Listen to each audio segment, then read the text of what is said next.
మన ప్రభువును రక్షకుడునైన యేసయ్య నామములో మీకందరికీ శుభములు, వందనాలు.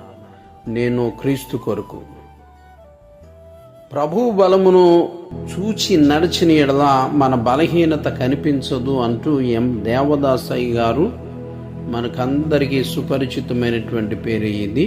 ఆయన మాట్లాడినటువంటి శ్రేష్టమైన మాట ఇది.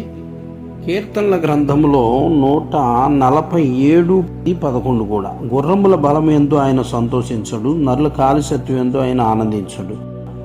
తన యందు భయభక్తులు గల వారి యందు, తన కృప కొరకు కనిపెట్టి వారి యందు యెహోవా ఆనందించువాడై ఉన్నాడనేటువంటిది ఒక మాట.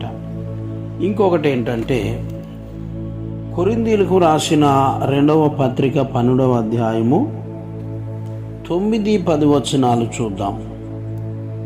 అందుకు నా కృప నీకు చాలును, బలహీనత యందు నా శక్తి పరిపూర్ణమగుచున్నదని ఆయన నాతో చెప్పెను. కాగా క్రీస్తు శక్తి నా మీద నిలిచియుండు నిమిత్తము విశేషముగా నా బలహీనత యందే బహు సంతోషముగా అతిశయపడుదును. నేనెప్పుడు బలహీనుడునో అప్పుడే బలవంతుడును. గనుక క్రీస్తు నిమిత్తము నాకు కలిగిన బలహీనతల్లోనూ, నిందలలోనూ, ఇబ్బందుల్లోనూ, హింసల్లోనూ, ఉపద్రవములోనూ నేను సంతోషించుచున్నానంటూ అపోస్తులైన పౌలు గారు సెలవిచ్చిన మాట. అదే అపోస్తులైన పౌలు ఇంకొక మాట ఫిలిప్పీ పత్రిక 4వ అధ్యాయము 13వ వచనంలో చూద్దాము. నన్ను బలపరచువాని అందే నేను సమస్తమును చేయగలను అని. ఈ వాక్యాలను మనం చూస్తున్నాం కదా దేవుని బిడ్డలారా. ముందుగా దేవదాసయ్య గారు చెప్పిన సూక్తి చదివాం.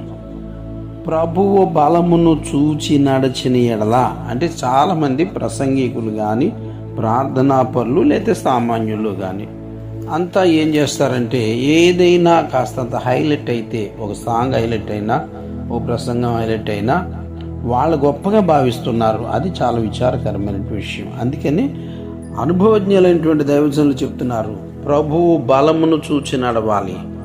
మన బలము బలహీనతే. అది మన బలం చూసుకుని మనం నడిస్తే అది ఎప్పటికీ కూడా సరైన పద్ధతి కాదు. ఎందుకంటే ఘనత నుండి మనుషుడు నశించు మృగమును పోలి ఉంటాడు, ఘనత నుండి మనుషుడు నిలువ జాలడు. అందుకని బలము తనదని దేవుడు సెలవిస్తున్నాడు. కాబట్టి ఆయన బలం మీద ఆధారపడినటువంటి అపోస్తులైన పౌలు ప్రపంచం అంతా కూడా ఆయన మాట మారుమ్రోగుతుంది ప్రభు కొరకు. అలాగూ మనం ప్రభు బలం చూసి నడుచుకున్నట్లుగా ప్రభు మనకు సహాయం చేయునుగాక. ఆమేన్.